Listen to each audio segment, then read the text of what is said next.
आज क्यों जोशीमठ के लोग अपना घर छोड़ने पर मजबूर हैं? क्यों जोशीमठ के लोग धरने पर बैठे हैं?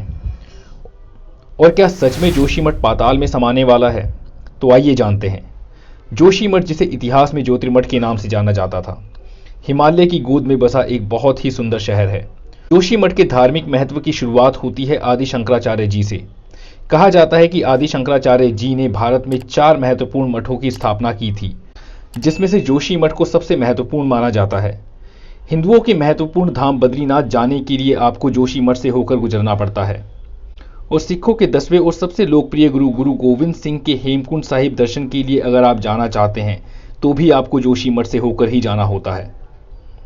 और अगर जोशीमठ पाताल में समा गया तो बद्रीनाथ और हेमकुंड साहिब जाने वाले रास्ते का क्या होगा?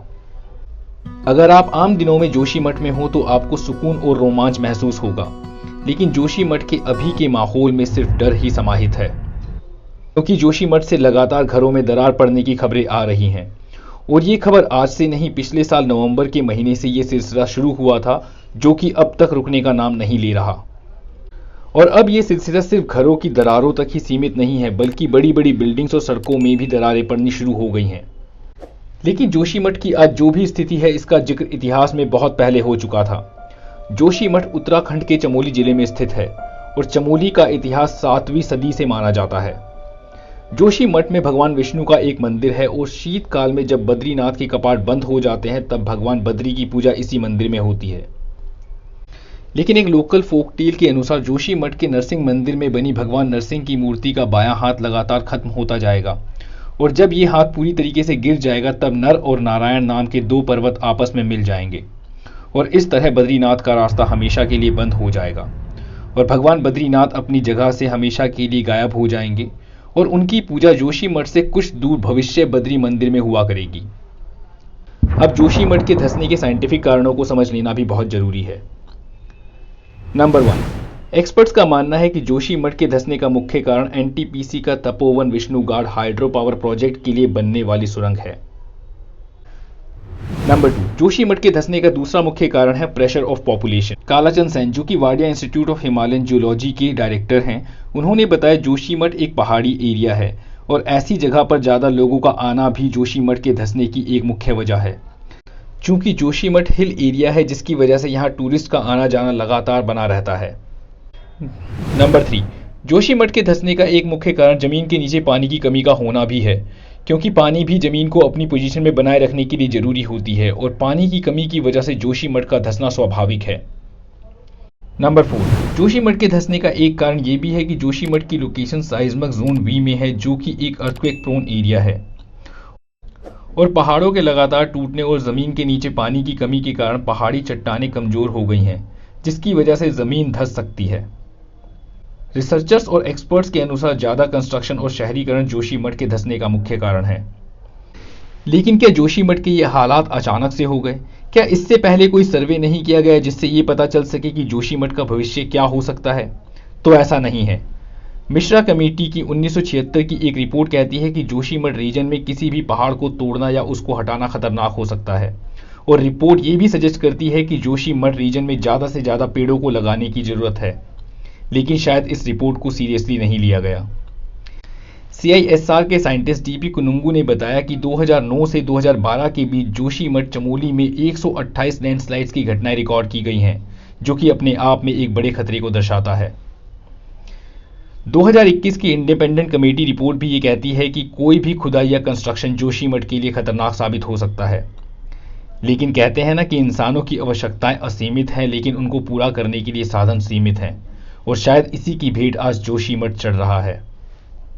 कहा जा रहा है कि अब जोशीमठ को बचाना मुश्किल है, अब वहां के लोगों को बचाना ही प्रशासन की प्राथमिकता होनी चाहिए।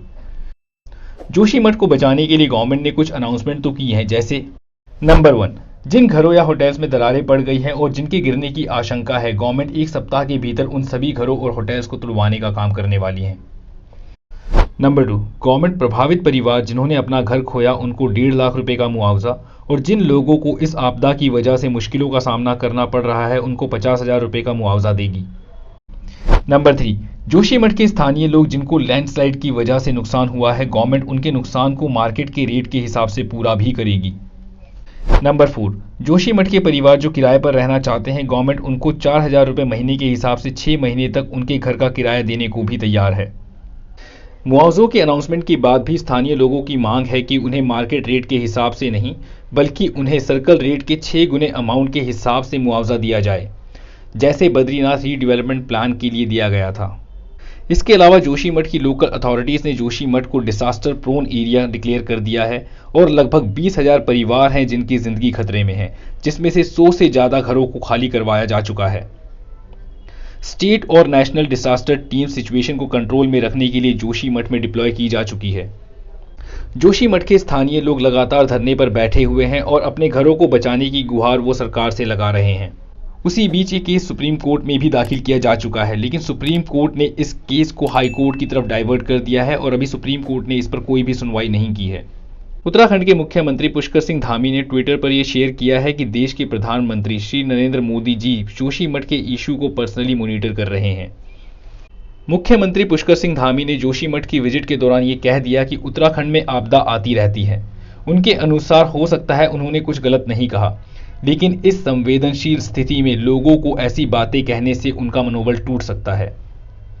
अब सवाल ये उठता है कि किसी भी बड़ी कंस्ट्रक्शन को करने से पहले बहुत सारे सर्वे और रिसर्चेस की जाती हैं और उनकी रिपोर्ट के बेस पर ही किसी बड़ी कंस्ट्रक्शन को हरी झंडी दिखाई जाती है।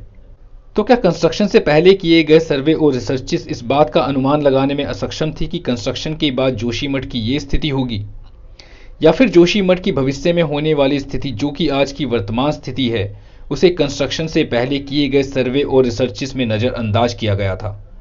कारण जो भी हो, अभी सबकी प्राथमिकता जोशीमठ को बचाने की होनी चाहिए और भविष्य में ऐसी स्थिति उत्पन्न ना हो उसके लिए किसी भी कंस्ट्रक्शन को करने से पहले सारे इफ एंड बट को चेक करना अति आवश्यक है।